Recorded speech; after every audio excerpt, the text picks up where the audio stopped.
What is going on, everybody? It is episode 428 of Pop Culture Crisis. My name is Brett. I am here with my co-host. Would you introduce yourself, please?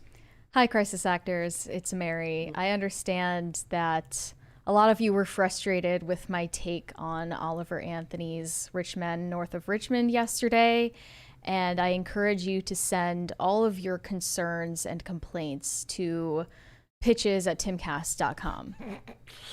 She respects your opinions. She really does. Some people were asking about the ratio on the video. The ratio is pretty good on the video. You know, that's the way the cookie crumbles sometimes. Sometimes you have a take that people don't agree with, and that's fine. I think that you guys should actually feel flattered that I would disagree with you on this show, because that means I respect you, and we have this respect between each other that I'm not going to try to pull the wool over your eyes and try to give you what you want. Well, we're all adults here. There's a $20 one right there. Lord Crimson TV said, the problem is that rich men north of Richmond... See, like, you already sent this before I even brought it up. Yeah. I knew this was going to happen. The problem is that rich men north of Richmond appeals to those that work their butts off just for the government to swipe a large chunk. It doesn't appeal to some spoiled podcast princess. Very true. Very true. I mean, doesn't the government take a large chunk of everybody's paycheck? Yes. Well, I kind of a universal thing. Yeah. We got a bunch of stuff to talk about today, ladies and gentlemen. We're going to talk about the director from Sound of Freedom, Alejandro Monteverde. He came out and gave an interview to Variety, and he's talking a little bit about the precursor to the movie, how QAnon got folded into the entire process of the marketing that was being done, not by the studio, but by these crazy tabloid journalists who decided to make it a story that wasn't there. So we're going to talk about that. He does kind of say, basically, that Jim Caviezel's politics hurt the film. I disagree with him heavily. I think Jim Caviezel's politics are actually what made the movie do as well as it did, but we will get into it. We're also going to talk about the movie The Blind Side from 2009, right? Yes. The lead actress, Sandra Bullock, they're calling for her to have her Oscar pulled because the young man who was the inspiration for the film, he is suing his not adoptive family. I don't think he's suing them. He basically has put forth a legal petition to end his conservatorship, which they started when he was 18, and today he's 37. Yep. So it's been 2 decades of this conservatorship, and just now he decides to bring this up. He's saying that all of the movie is misleading about what actually happened, and, you know, this family didn't actually help him at all. I don't know if you guys watched this movie back when it came out, but I remember watching it. So we're going to talk about that because it's a very interesting story. There's a lot of he said, she said, because we can't see the documents yet about what was actually made by the family in regards to this movie. But we'll talk about that. We are also going to talk about Mary's new favorite person, Bobby Althoff. Yes, this is a so-called industry plant. If anybody is a spoiled podcast princess, Bobby Althoff would fit that description. She comes on the scene with this new podcast like 2 months ago, and she has a bunch of stars on it immediately. And people just they can't wrap their heads around it. It doesn't make sense. Yeah. What connections does she have? And then she signed to this big agency.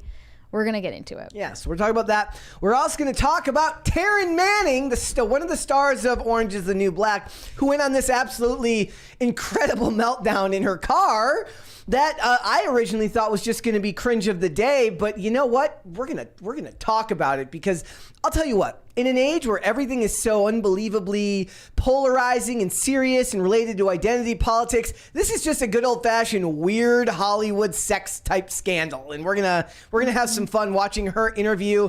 We'll talk about it. So if you're ready, Mary, we will get right into it. Are you ready? I'm ready. All right. So first things first, ladies and gentlemen, I asked you a question. I asked everyone in the chat a question. I said, bi-monthly, does that mean every other week or does that mean every other month? I think we already know that this means twice a month. Well, here's the thing. If you look at Google... But you said it wrong, Brett. You said, does it mean every other week or every other month? Do we mean twice a month or every other month?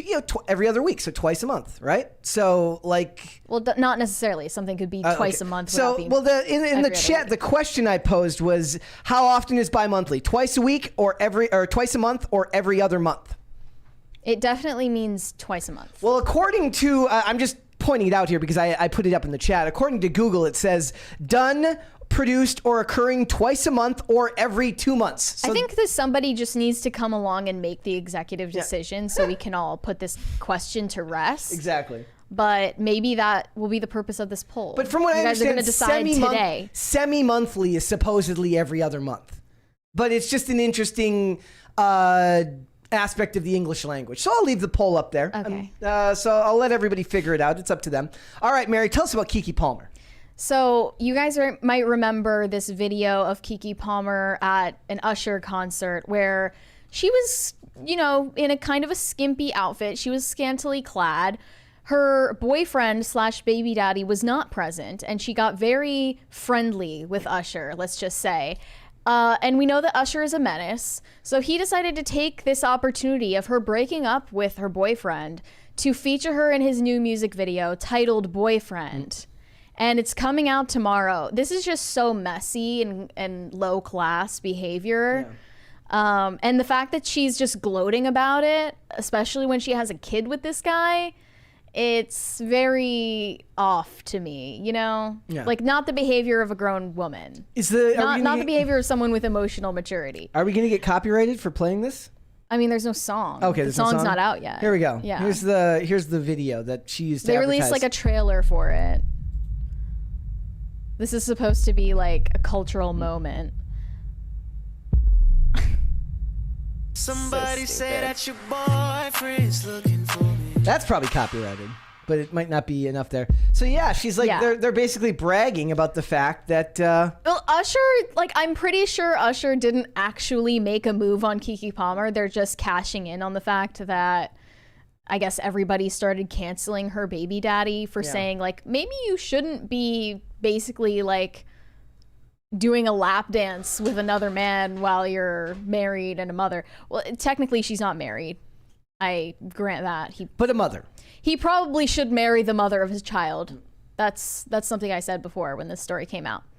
But still, this is just weird to kind of rub it in his face, especially when your kid's going to grow up and see all of this mess that you're leaving behind. It's just a trail of I don't know, embarrassment and gross behavior all around. For this, I want to watch this video from Jordan Sentry. I think they should see this. This is the guy who I said he's got a series of videos called Usher is a Menace, and he's right. And he just got proven right. Yeah, here we go.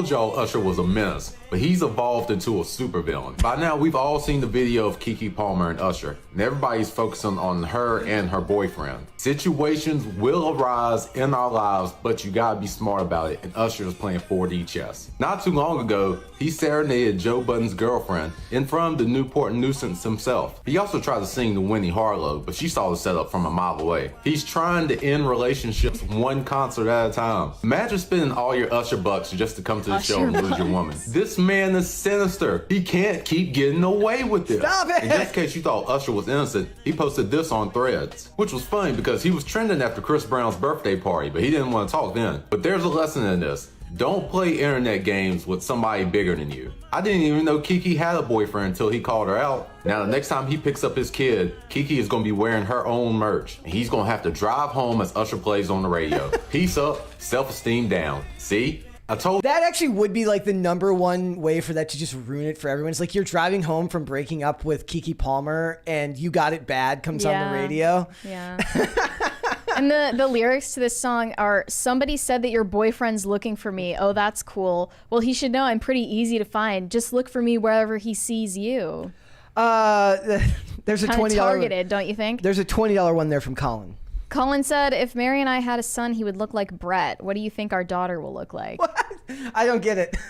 Brettina? Brettina? Yeah, these days you never know. These days you never know. So I'd rather not think about that. And then Usher, he actually commented. I didn't even notice that. He tweeted right underneath, let's go, fire emoji. He tweeted out, like, am I trending yet? Yeah. So cheeky with it. But he did it on Threads, so nobody saw it because nobody uses Threads. I guess except for Usher. Who is using Threads? Literally no one. In the chat, is anybody using Threads right now? It's definitely not any non-celebrities using Threads. I think I sent one thread and then I stopped immediately. You know. It's shameful that you even tried. I try. be honest. It's okay. All right, let's move on. So Zachary Levi, he made a comment basically that people are now mad at him again for. People are always mad at Zachary Levi for saying that people need to stop watching garbage Hollywood movies. I would like to ask him, like, how do they know it's garbage beforehand? I mean, yeah, but it's just a generally very neutral statement. Yeah. He said, they know that once you've already bought the ticket and you're in the seat, they've got your money. The only way for us to change any of it is to not go out to the garbage. But how do you know it's garbage beforehand? Is he just bitter that nobody seemed to care about Shazam 2? Could be a little bit bitter, and I'm bitter for him. I didn't hear good things about that movie. So I'm a Zachary Levi fan, so I'm bitter for him. People are just reading that and they're like, no, not my garbage. Yeah. You can't talk about my garbage like that. Yeah, and people in the chat are basically kind of trolling him on this. But here's the thing. Like, you get rewarded if you make good stuff, right? Did you see that Margot Robbie got $50 million for Barbie? 50? $50 million. Amazing. $50 million for Barbie. So, you know. I hope that Ryan Gosling got paid more because patriarchy. 51. This gets 51 million. It's, Just a one up. That would be amazing. Like, I mean, he did have a better performance. Well, of course, yeah. Hands Everybody understands that he was the best part of that movie. He was the star. All right, tell us about Baby Storm, who's fighting with Tristan Tate. We have an update on what was yesterday's Cringe of the Day video. It was that flash mob that this TikTok e-girl pop star did in the middle of a Target at 9:30 a.m. And she showed up there with like an actual mob of like 80 people doing the Thriller to her song. And then when the police were called on them, she said that the Target employee was racist, or like their security guard was racist. And then Tristan Tate decided to weigh in, which I wouldn't have seen on my bingo card for this situation. He replied, if you can't afford a location to shoot your music video, don't make that somebody else's problem. He isn't racist. And then Baby Storm clapped back and said, what you need to be worried about is you and your brother sex trafficking and exploiting women. Instead, you're worried about some black girls dancing in a Target. Now what? And then Tristan replied, yawn, somebody find me the security guard. He's been shown online with his face and labeled a racist by this vile person. I'll cover all his legal fees for his defamation suit, which he will win. $1,000 reward for putting us in touch. And Baby Storm decided to respond to this in a way that's just not dignified. She said, you're a grown-ass man fighting with a 23-year-old girl on Twitter. She's just a 23-year-old teenager, Mary. I'm just a 23-year-old teenage girl on Twitter, and you're victimizing me. Trying to paint me as a terrible person for organizing a flash mob and speaking on what I believe was my experience. You can literally go to hell, and you will, with your brother. Yep. She's literally just saying that it's racist because it's her personal experience and she's black, and if you express any disbelief in something that a black person says, then you're also racist. You're a bad person because you didn't let her do whatever the hell she wanted inside a Target. Talking about yourself as a 23-year-old girl, like he's fighting with a child on the internet or something, like, no, you're a grown adult. Like, time to buck up, pull yourself up by your bootstraps.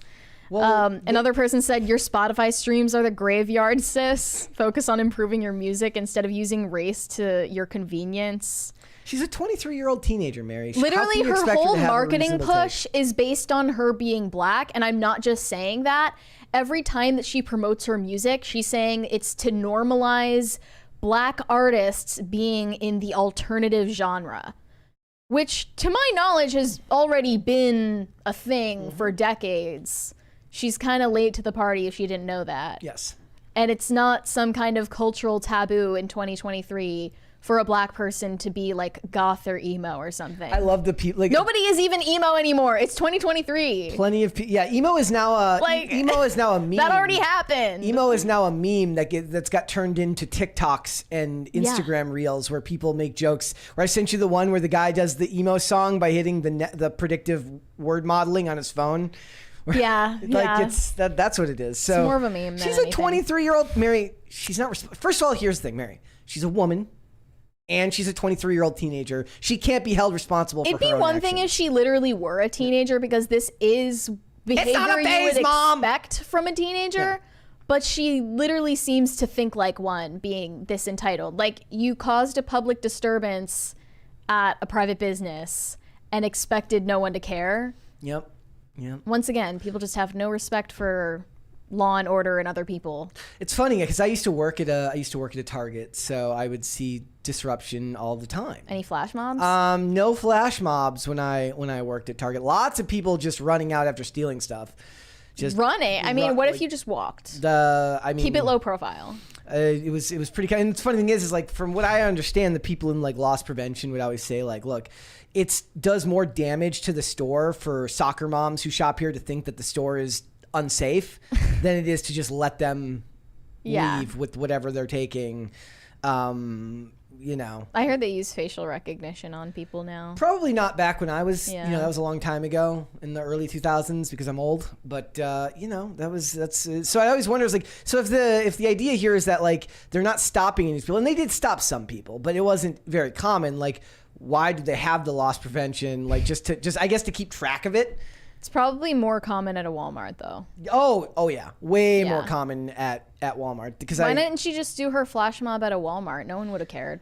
There's way more space to work with. Doesn't have as good lighting. Walmart is much harsher lighting. She wanted that music video lighting. Are you a Walmart person or a Target person? Honestly, I feel disappointed each time I go to either one. Both? Yeah. Okay. All right. I haven't gone to I don't go to the Target out here all that often, but I do pass by the Walmart on a pretty regular basis. So anyway, here's another story of entitlement. No, not Nicole Scherzinger, who's accused of being insensitive for taking photos amid the Hawaii homeland fires. I'm sorry, but I've seen like 3 or 4 stories now of different celebrities who are all being yelled at for not taking the... What was she supposed to do? I don't know. I mean, I guess like is the idea that she was supposed to make some type of public statement.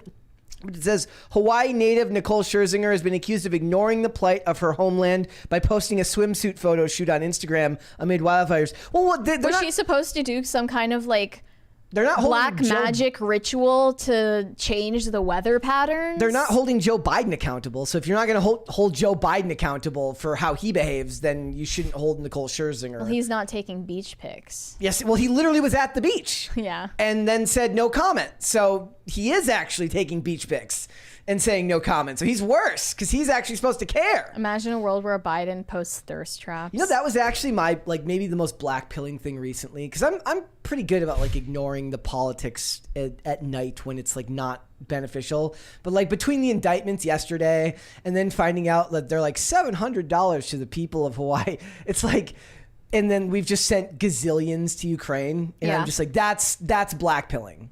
Yeah, it is. It is. It really is. It's very depressing. I just don't think that Nicole Scherzinger or Paris Hilton are going to be able to do anything about it. So well, they could donate. Let them enjoy their vacations. Also, I don't want to tell rich people what to do with their money either. I'm not saying that. I'm saying, but also Oprah. I'm telling you that they could do that if they wanted to mitigate the response, which we know was coming. He said Oprah's house was miraculously untouched. Saved. Yep.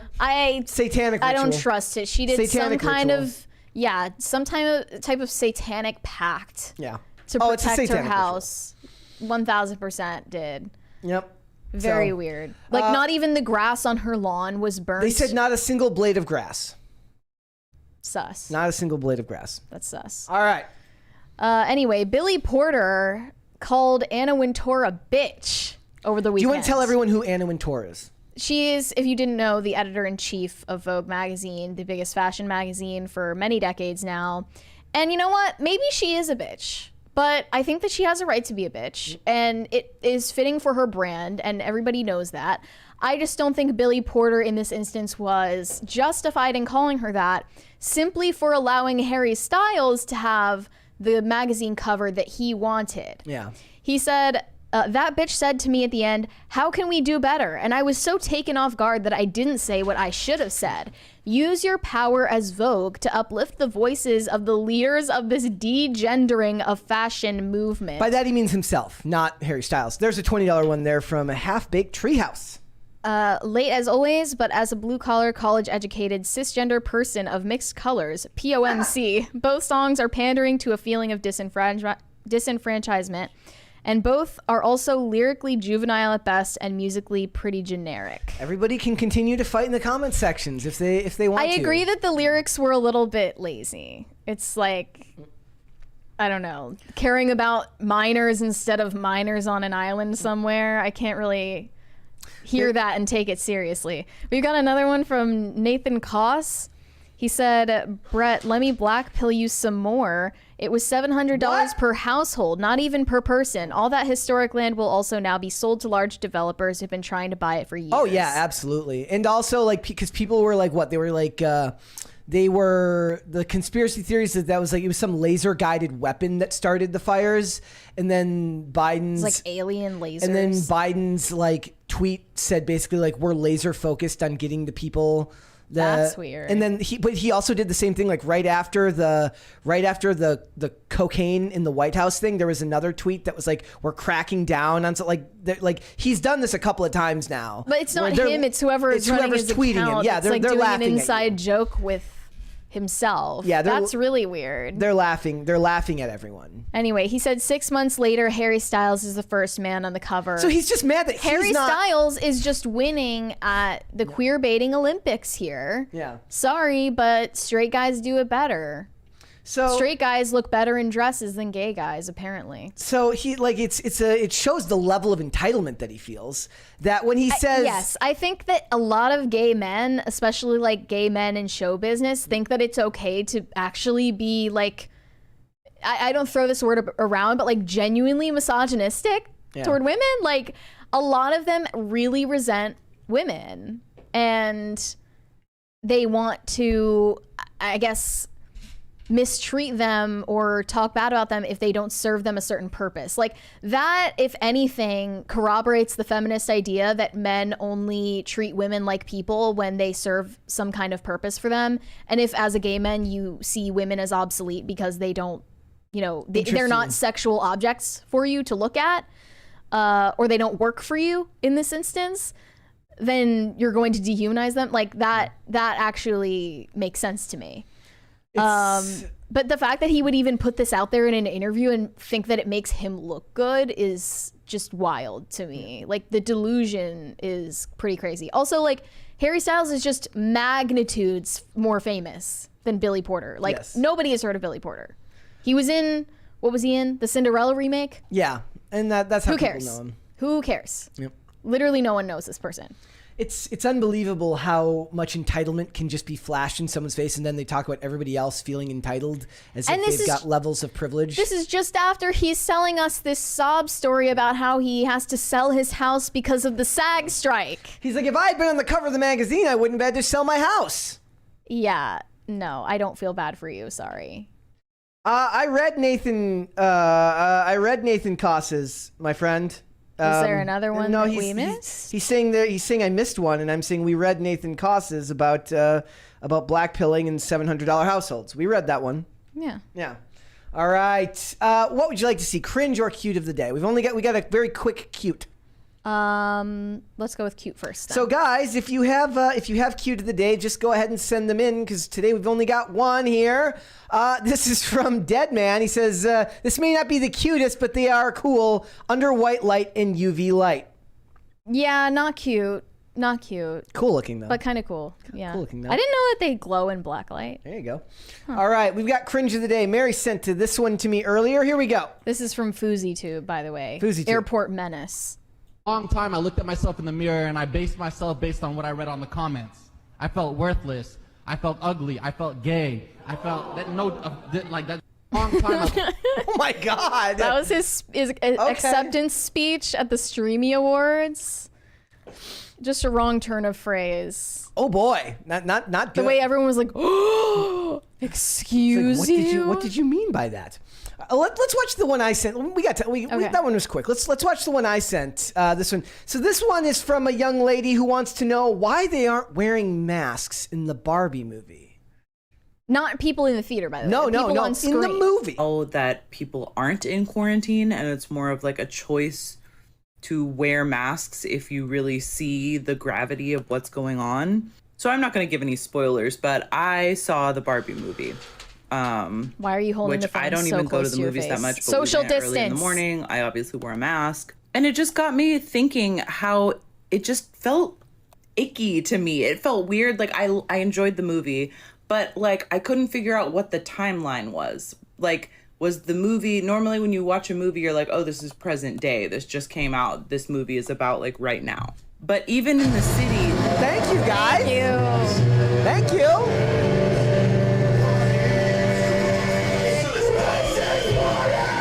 It's party time.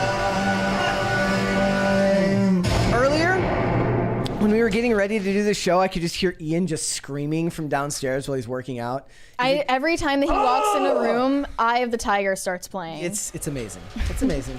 Here we go. Like, nobody was wearing masks. And I'm not expecting every single character to wear a mask, even though I'd love to see that in a movie. Why? Or at least main characters So wearing they don't have to masks and act? being COVID conscious. But anyways, like, nobody in the city, like not even any of the background actors, like some of them. And it just feels like erasure, you know? Like, it just feels like No. like there's not even acknowledging like, yes, that there's still people out in the real world of today that wear masks, you know? I think it just really helps solidify that idea to a lot of people that COVID is over, that it's just like not in the worlds of any of the movies that are supposed to be set in reality. Anyways, that's just something it's that's been on not my set mind, in but like reality. it hasn't felt as obvious because I'm not really watching a ton of like new things. I don't know. I'm just rewatching my comfort stuff because the world is stressful, guys. I'll also For you, say, maybe. because I just feel like I'm gonna get comments about like, oh, well, nobody's wearing masks anymore, so why would people in movies? Like, but I know I'm in the minority, but when I go out, usually I see like at least a fellow masker or two. Like, there are people. What, you're a masking protected class now? regularly in society now, and that should be reflected in the extras on TV shows and movies that are supposed to be set in representation, modern right? day. No. I mean, am I right? No, you're I think not. I'm right. No, you're not. I think I'm right. So TV Get producers your fingers and stuff, out of your damn mouth. after you start paying COVID your conscious writers my better, ass. get on this. Next. Thoughts? No, Thoughts? no. Thoughts? The white women are out of control. They're out of control. This is too Dude. far. Dude, this like You're a protected class because you wear masks in Yes. August 2023. yeah. Yeah. And you deserve to be represented in movies Yes, like she does. a racial minority. Oh, yeah, she does. She does. Of course. And she's like, "Oh, the world is stressful." Yeah, it would be really stressful to live in your brain for a day. It could be fake. I mean, this could be a troll. I thought, but is this satire, like really genuinely? But it's not. It could be, but if it is, it's really good. 'Cause, I There's mean- a $20 one there from Dylan Alpha with no message. Thank you, Dylan. If it's actually satire, she went really far with it with the hair color, Yep. right? Yes. Yeah. This is probably genuine. or it could be a wig. Could it be a wig? Do they make ugly also, green like, wigs? what does she mean it's set in reality? It's literally set in an alternate universe for toys. Yep. Yeah, it is, and it's amazing. Like, Did this they ever is- sell mask Barbies? I don't know. COVID They probably conscious did. Barbies? Did you see the video of the shaving Barbie? No. Oh, it was so like it's like Barbie covered in hair and like they shaved the hair What? off. Yeah, I thought we did that for Cringe of the Day, but apparently not. Yeah, Is that a real thing? That's not a. I mean, it was a real thing. It's not fake. It was definitely something that I saw, unless the guy made it himself. It was. I really hope but it that was wasn't a crazy. thing. I don't know. The name of the account is Jebra Fauché. Look, the world is crazy nowadays. That's I'll the thing. Like believe the line between real and satire has been blurred so much that it's Someone hard to tell come sometimes. save this girl from herself. Like whether this is satire or not, the one we watched the other day of the lady going to the Taylor Swift concert wasn't was genuine. satire. So the lady saying that she's renting out a whole theater to have a COVID conscious screening of Barbie wasn't satire. Oh, Andrina says it was shaving Ken. It was shaving Ken. Oh, okay. I thought it was shaving Barbie. That's a little bit better. Yeah, it was gross. But my favorite part of this, what was it, right? What is this face at the end too? Like not even any of the background actors, like some of them, and it just feels. If they made the background actors wear masks, then people in the comments would be like, "Why aren't the main actors wearing masks? They're not sending the right message." Classist to and me. it was like I hated it when the shows incorporated COVID into their storylines. Yeah. I hated it. I hated every bit of it.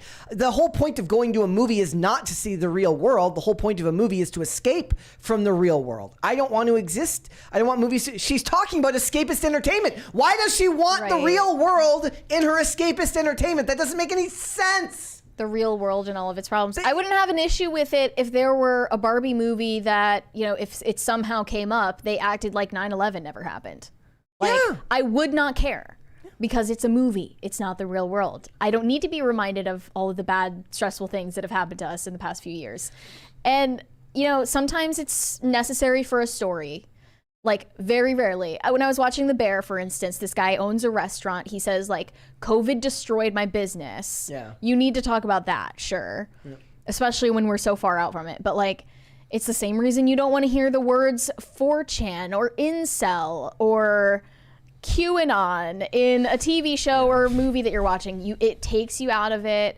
It shows you the biases of the writers and the type of thing that they pay attention to rather than what the audience understands. In the chat, Rojo says, that's Dr. Jebra Fauché, Brett. 8 years of gender study earned that PhD. It could be. Look, I loved it. One of the things I loved about life in writing, on television before the internet's explosion, was that the writing felt more classy. It felt more evergreen. Now so much is tied to what you're reading. Just think, what you take in on a daily basis is going to affect how you write, right? Yeah. So if you're reading a bunch of news or you're reading a bunch of infographics and headlines, that language is going to... Or if you're addicted to Twitter. That language is going to creep into all that you write. You may not even be conscious, but back in the day, writing just didn't have that bend to it. Not in the same way, because there was less of that type of language around. Mm-hmm.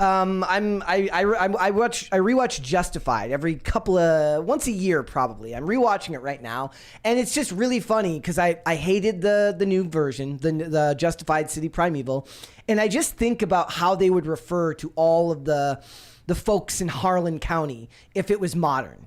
It would be the same derogatory language for people down south. It would be the same derogatory language for small city, for small town folk that they use in all of their writings when they make fun of Trump, when they talk about Middle America. Yet somehow the writing in that show didn't do that. Mm-hmm. And they would never be able to do that now.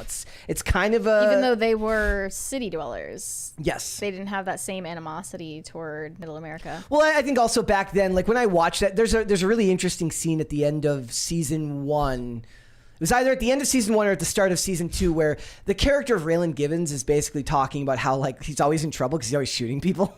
And that's the best part of the show because he's a shoot first, ask questions later kind of Marshall. But they sufficiently show you the bad guys as bad guys that he doesn't look like a problem, right? They're clearly bad people. And he has a line where he says I don't even know why they give us guns anymore.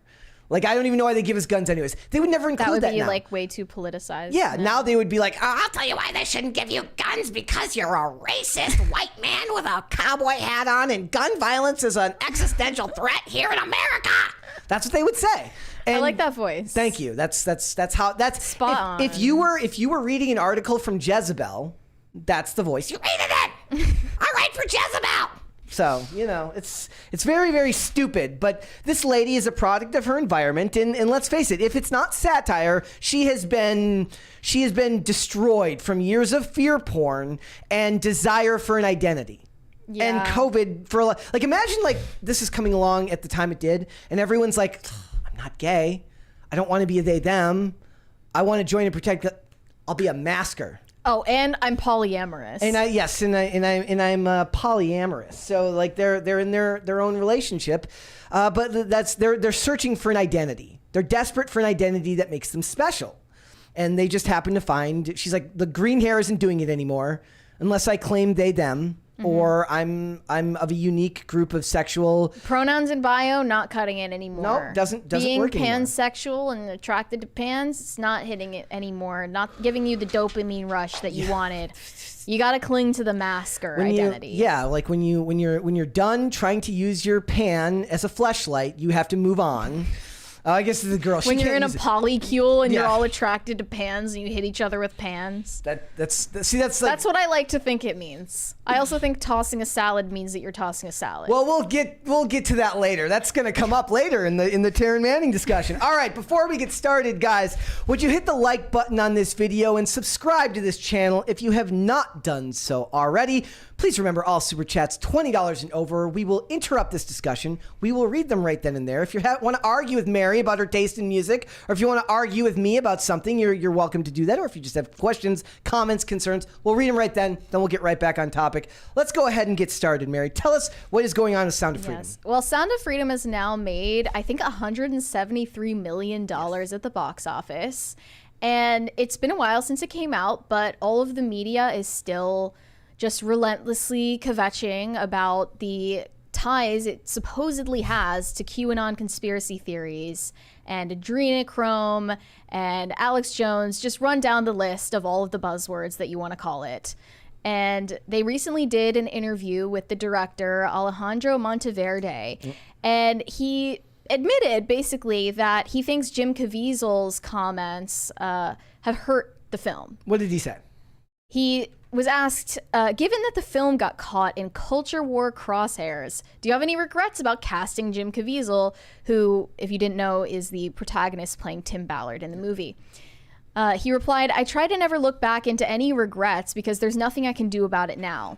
Jim came to the set. I've never seen somebody so committed and so professional on set. He came in and really bled for the film to the point, and then they cut him off. And they asked, what was he like on set? And he said Jim was at the level of going to a hospital one day. He was before really we read that, there's a sick. $20 one there from Francisco Sanchez Jr. We'll get right back on topic.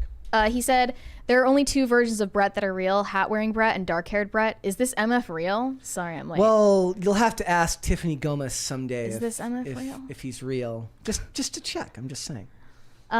He said he was really sick, but I didn't have a contingency. If I didn't shoot that day, we'll lose a location. So I went to Jim and I'm like, Jim, we need to shoot this. He comes out with a bucket. The bucket was not in the scene. He was throwing up for real. Because he he's could barely dedicated. walk. So I say, I want to rewrite it like you're hungover. And he could only give me one, maximum 2 takes. I respect that as a director, to have an actor who is just going to die for the part. What are they going to do after? Everybody's entitled to speak their mind. Now, on this particular film, yes, it did hurt my work. And that's why I'm here talking now instead of secluding myself. It's time for me, the author, the writer, and the director to say what was the motive of the film. Here's the thing. I think he might actually be right. It hurt him, but it did not hurt the movie. It helped the movie, but now what he's got to be worried about is he going to be typecast as some right-wing director when that's not who he is? Wasn't he involved in Parasite in 2019? Was he? No, he was involved in something else before that. But like, I'm not sure. The but point is like he's now got to deal with that afraid label for his own career implications. But Jim Caviezel and Tim Ballard being public figures promoting this movie had everything to do with it having its continued success and having good weekends over and over again that a lot of people wouldn't have expected, especially because the media hates it and doesn't want to talk about it unless it's to shit on it. Just like Joker, the media did have to work for this film. And I believe this guy that he's probably an apolitical person and sees this as an issue that everyone on every part of the political spectrum should be able to unite on and care about. But he found out the hard way that that's not how it works now. And when he found out that the media was saying all this stuff like it's a QAnon fantasy, and you know it's spreading conspiracies about adrenochrome and Epstein Island, and being against child trafficking is now an inherently right-wing issue because people are insane. Yes. So here is another quote. He said, "There's people that are too close to the film that are in politics." And he said, "I love you, but I have to keep my distance." And this is probably because Tim Ballard attended a Donald Trump private screening of the movie at the White House. The best movie. Or sorry, not at the White House, at Mar-a-Lago. And it's like, I just don't understand why this even needs to be spoken on when actors and actresses in mainstream movies that have way more funding, they go to the White House Correspondents' Dinner, they schmooze with politicians all the time, they make political statements all the time, sometimes statements that are absolutely ludicrous and unhinged, and no one needs to make any qualifications for why they're associated with them. Correct. It's also funny because, you know what it reminded me of? We decided not to cover it the other day. So he's basically saying that, look, I'm divorcing myself of these comments that he's made. But it made me think of Jodie Sweetin, who just had a movie sold to Great American Family, even though she's a very big advocate for LGBTQIA plus AA, whatever. I don't, two spirits, right? Like, she's a very big supporter of LGBTQ groups and advocacy. And she just had a movie that she shot a couple years ago, an independent film, that was sold to Great American Family, which didn't even say they wouldn't do it, that they wouldn't make those movies. They just said they're not doing it right now, and that Candace Cameron Bure has just gotten a bad publicity because she supports traditional values and seems to be she's happy and a Christian mom. That's pretty much it. And she basically said, I was very unhappy that this movie got sold, and now she's giving any future money she makes off the movie to LGBTQ charities because she's an activist first and an actress second. Yeah. It's like, you don't really have a choice. Once the movie's out there, you don't have control over who it gets sold to or what your coworkers are going to say. This just doesn't, from the director, I'm not saying he's not trying his best to, I don't know, play to both sides, but it sounds ungrateful. Like, Jim Caviezel didn't have to take this project, but like, Tim Ballard felt like he was the only person who could play this role, and he graciously took the role and he did it really well, and he promoted the movie like hell when all odds were against the film, and everybody in the establishment of Hollywood wanted it to fail. And people went to see this movie. And it just sounds ungrateful to then go to the interview after you've stayed silent for this long and say, yeah, Jim Caviezel hurt the film. Yeah. Like, if I read that in Jim Caviezel's position, I'd be like, screw you. Like, I did a great job in the film and after the film, and he's a huge reason why it's successful, period. You can't deny that. You can't argue with that. It's true. It's Tim Ballard too. Yeah. Even though Tim Ballard, wasn't in the movie, he didn't have to promote it. Yeah. What's interesting is there's a $20 super chat there from Disco Jensen with no message. Thank you. Disco Jensen. One of the things the media was doing early on was saying that the only reason people were going to see this movie is because of the pay it forward aspect of it, meaning that you could buy tickets for other people. They said only 4 to 7% something under 10% came from that part of the program. So people went out to see this movie on its own, and it hasn't had its international release yet. We're still going to get that. And I'll tell you what, they put money into marketing after the fact. I could tell because ads kept showing up on stuff well after the movie came out, because they understood that this was a movie that was going to have legs. And it has. It made another $4.8 million last weekend, and Dial of Dysentery only made $900,000.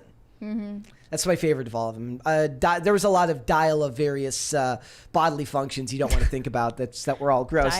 But like, the movie wouldn't, they're correct. The movie would not have reached the levels of success it had if it wasn't for Jim Caviezel, who seems to be one of those people who gives everything to his projects and his work, right? Like, he got I mean, if he's literally getting sick on set like this, it's sort of a literal Passion of the Christ slice of life story. That he is this invested in the story, and you're gonna go to the press and it's essentially kind of trashing him. It's kind of insulting him. Yeah. Well, in a backhanded way. Like, he's done it for years with all sorts of... You knew who you were hiring. You knew who you were working with. This is somebody who already was ghettoized in Hollywood. Yep. Like, what did you expect? And it's still what makes me wonder if the Nolan brothers are secretly based because they hired Jim Caviezel for Person of Interest in 2011 when he was already technically kind of... Maybe not secretly based, but I mean secretly indifferent. Yeah. Not so secretly indifferent, which is cooler. Like, I like that idea because it was like, I watched that show. Remember, like, I've said 1,000 times, my favorite show of all time. And it kind of makes me sad to think like this guy is going to miss out on working with tons of talented actors and actresses because people can't just agree to disagree. It's almost like they don't like the same song and everyone's telling them they're wrong. And it's like they just won't allow people to agree to disagree. So the guy went a little bit too far with denouncing trafficking of children. I think there are worse things that you could do. Well, I mean, he was already like that because of his religious convictions, right? So they were already still somewhat saw him that way. It was ridiculous for the media to put out all these articles saying that, you know, it's a QAnon tinged thriller, it's a fantasy film for QAnon boomers, blah blah blah. But it's even more ridiculous to like pull this guy into an interview where he has to answer for that. Because you're not asking about his work. You're asking about other people's opinions about his work. Also, they do bring up the faith-based part of it, like which is a fair critique that it should have never been labeled as faith-based. Right. He said, I believe labels such as faith-based exclude people, and my intention as a filmmaker is never to exclude, but to include everyone, all audiences. We made Sound of Freedom for people of faith, people without faith, and everyone in between. And the characters featured in the movie are all of those people. Exactly. Like everyone got represented. You're all happy in your high chairs. You got what you wanted. Okay. It's like, here comes the representation. Did you? Are you happy now? Because you got what you wanted, right? Have you seen the meme that's been going around? It says like, it's September 12th, 2001. Your child won't eat. Do you do the here comes the plane thing? What other option do you have? Ooh, that's a rough one right there, man. That's a rough one. Also, they're also talking about a sequel.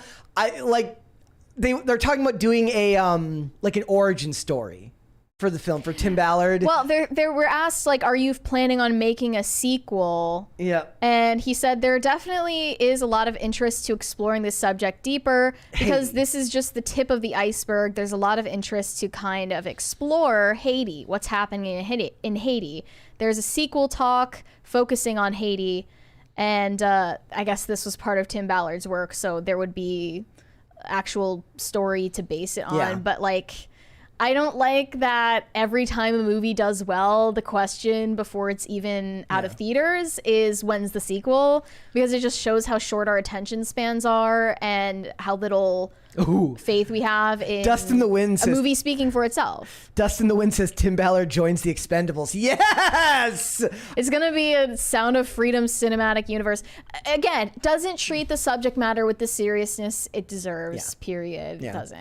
It's disrespectful. I would be okay with a sequel if it was based on a real story that was grounded in reality, because otherwise then you're turning him into a fictional character if it goes too far off the beaten path, right? And it won't carry the same gravity. Right. People already discredit what was in the existing movie. Yeah. People are already coming up with, ways to supposedly debunk what was in the movie. And they admitted to which parts were written in and which parts were true. Yeah.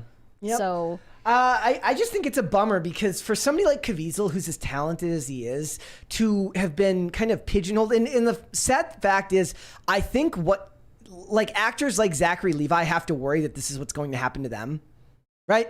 Like him more so because he keeps saying stuff that angers people in Hollywood, right? And he's religious. Like, you have to worry about that. If you're allowed to be religious, Mary, but you're only allowed to do so when you're accepting an award. That's when you're allowed to be religious. You're allowed to thank God when you accept an award, and at no other time. by the way, do you think that Sound of Freedom is going to receive any awards? Any of the performances going to be recognized? Nothing at all. No. Okay. If they didn't even give Yellowstone award nominations, they ain't giving this movie award nominations. Do you think that was political enough that they I don't know. specifically snubbed Yellowstone for that reason? If I was them, I would look at it as a honor to not be nominated. Screw that. Thank you guys so much. I don't see them getting any awards for any of this. I don't think that's happening. Nor should they look at it as anything lost, right? What does that do for them? No, it doesn't. I guess you could say that it increases their ability to market future projects, but they seem to have found a way to do that anyway. Award season is about chasing a feeling of credibility from an industry where like the most of the people in this in this space crave the perceived legitimacy of Hollywood. Yeah. When you don't need to do that. Just like look at what the young Rip is doing, right? Make your own stuff. You know what Eric July is doing. Make your own stuff. You do not need the legitimacy of Hollywood or for him the comic book industry. Just make your own stuff and make it well. And that's fine. I suppose this stuff also kind of happened with some of the actors who got hired on the movies that the Daily Wire bought. Like they were like asked to like what's your opinion on being part of an alt-right movie company? And they're like, bro, I was just in the movie. Once you were in the movie, you kind of have to just let it be what it is. Yep. So it's a bummer that these issues have become so heavily politicized, but the world was always going this direction as soon as Hollywood got as invested in Obama as they did. I know I'm saying this because it's like at that time it's fine because the country was a little bit more unified behind the mask that the media was able to, the campaign that the media was able to run to make it seem like all these politicians were good guys. There was even more unity around Bush because people at that time, they might not have liked Bush, but they saw a perceived existential threat to the country. And we didn't at that time we didn't hate America the way that Hollywood hates America now. Not in the same way. Now they hate America and it's heavily divided. Then Trump comes along and in a way ruins it for everybody. I'm not being mean. I'm just saying that, he broke their brains. And now we have this world where child trafficking is a left-right issue in an industry that's heavily left. It's stupid. So you're right. All right, let's go to Super Chats. Hiroshima Otaru said, many people butthurt about criticizing that song. Yeah, they were not very happy with Mary's take on that. People were happy with your take on that. Yeah, just if you like the song, that's fine. Yeah. And people were asking about the ratio. I think it was like 73% is to what? I'm saying that it's like normally our videos sit at about 96 to 98% thumbs up. It was like 70. Well, the views were good, so whatever. Corey Anderson said, Mary, have you always been devout or was that when you got older? I mean, I never wasn't Catholic. I'm a cradle Catholic. I never really doubted my faith in any serious way, but I guess I would say I took it more seriously when I got into my late teens. Austin Brown said, how often is bicentennial? Every 50 years, right? I'm not sure. Every 50 years. I assume. Isn't it 100 years? Yeah, but it's bi, so it'd be every 50 years. Oh, I guess so, yeah. I think. No idea. Shani H. Wilder said, being upset over minor things like someone's opinion of a song is asinine when we agree on the big issues, the ones that actually matter. That's true. No, this song matters! Look, damn it! My main takeaway is look at all these conservatives that don't really understand art and always seem to downplay art. At least it seems like that's literally what Derek was saying. Carve this guy's face into a mountain, for goodness sakes. He's our hero. They're saying 200 years. Okay. 200 years. Okay, Thanks, guys. I didn't know that. Fresh Meat said, happy Friday, Brett. Brett with one T, by the way. There's two T's in Brett. There's a $20 one there from Get123. He said, hope you had a good birthday, Mary. Brett, I will compete with you for Tiffany's affection. Look, bro. I don't know if you can handle this competition. Bro. Dude. Bro. You don't want that. You don't want this right now. I'm not an overly competitive person, but when it comes to this issue, I'm steadfast. So you're gonna have to back off. You don't want none of this. Don't pick that fight. You don't want none of this. You don't want that smoke. All right, let's hold off on the rest, and we will come back later. Thank you for correcting me on that one, guys. I'm sorry I did not know the language for that one. All right, Mary, tell us all about what the hell is going on with the movie The Blind Side and the families involved. As always, every wholesome story that you might have enjoyed has to be torn apart, the curtain pulled back on the ugly truth. You might have watched The Blind Side. It came out in 2009. I remember enjoying it, but it's been a while since I watched it.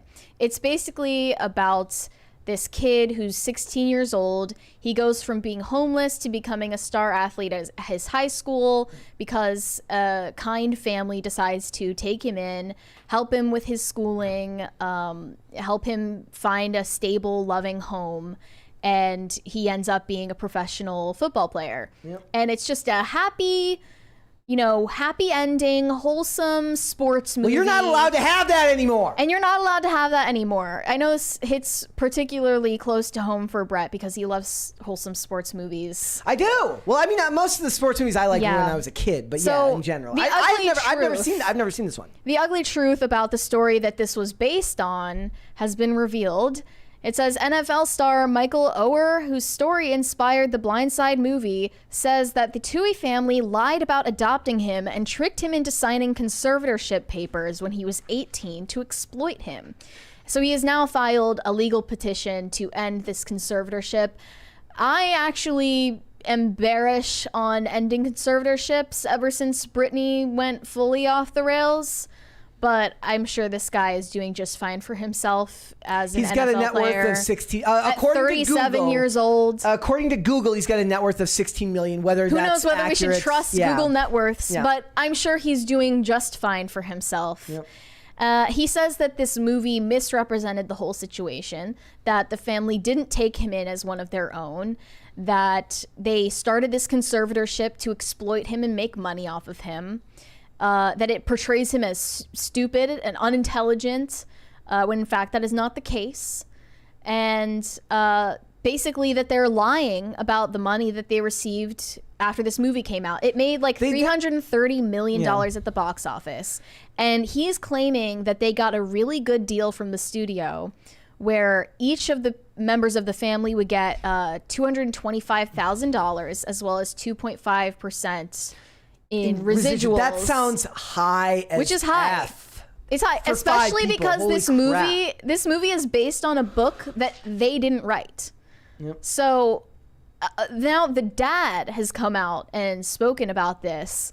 He said he was devastated by the news of this legal petition that is being filed. He said it's upsetting to think that we would make money off of our children, but we're going to love Michael at 37 just like we loved him at 16.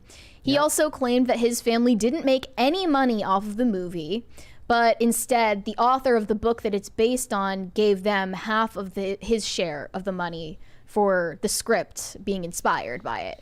And that turned out to be divided between the family members 5 ways. So like each of them got $14,000, including Michael.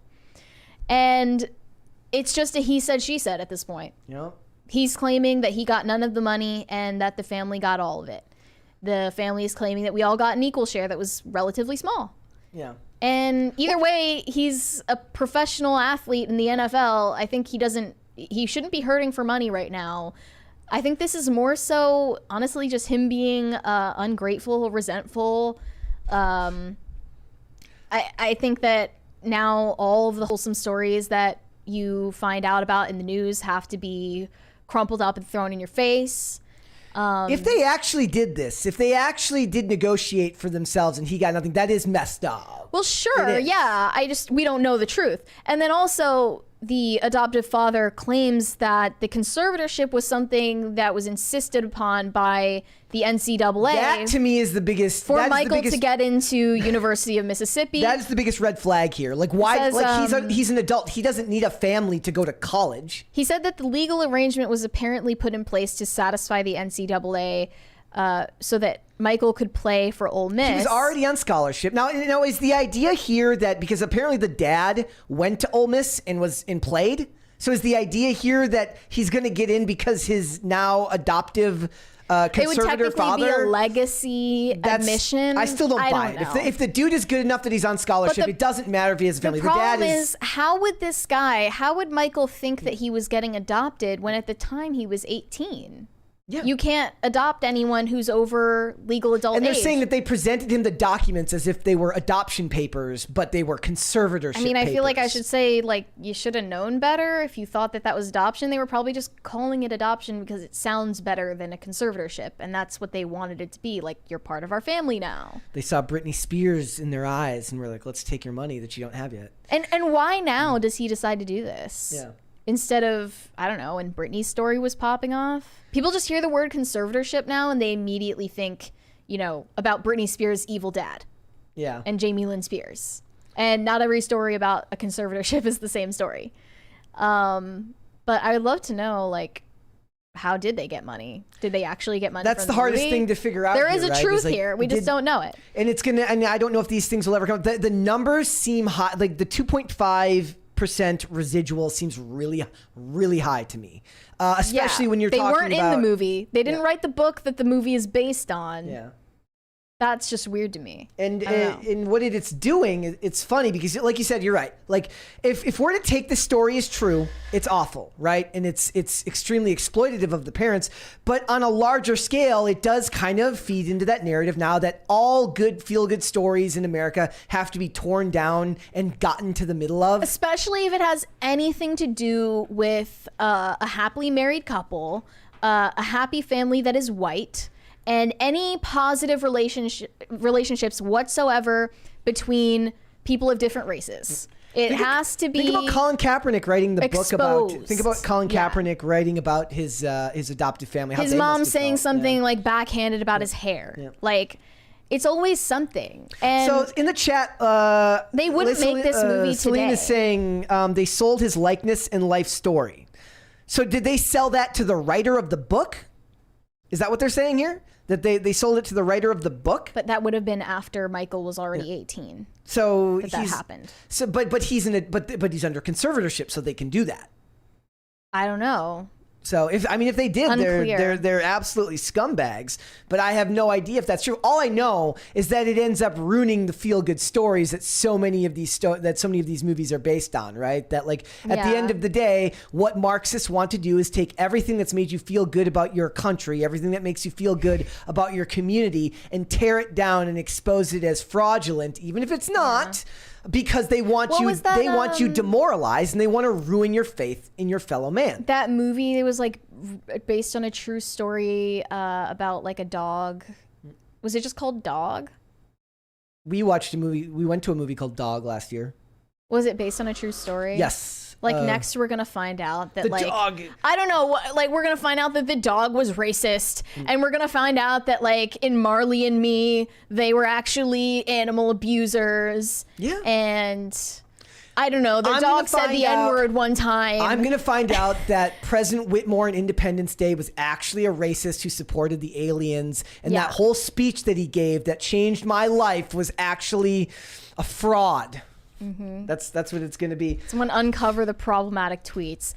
And like they just wouldn't make a movie like this today. No. It wouldn't happen. Well, they wouldn't. It would be way too weighed down with all of the conversation about white saviorism and systemic racism and blah blah blah. Like no one is able to enjoy anything anymore.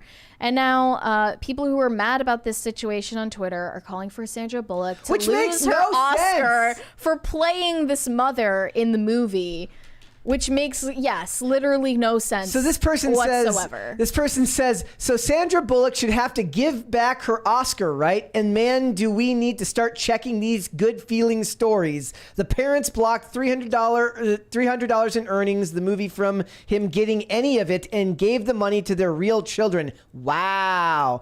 Do we have proof of that? Do we have proof of that? I'm not saying it's not true. It could absolutely be true. This person says they need to take away Sandra Bullock's Oscar like they took Reggie Bush's Heisman from him. I demand we revoke Sandra Bullock's Oscar and give it to Meryl Streep. Well, no. I say no to that. Oh, hell no. There's no reason to take their Oscar away.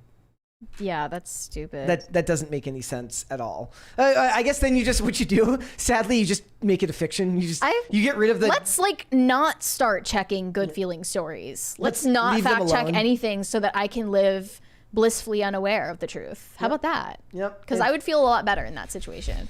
It's I feel for if all of this happened, I feel for the big guy for this happening to him. Weirdly enough, the guy that played him in the movie, it's his birthday today. Oh. And he's probably looking at Twitter, looking for his happy birthday messages, and he just sees, guess what? Part of a fraudulent empire of movies that you are supposed to... exploited someone. It's bad. It's bad. Oh, also, so the dad says, like, his dad's explanation is basically like, look, I was already successful. I had a chain of fast food restaurants. I sold my business for X amount of dollars. I didn't need the money. That's not a defense necessarily.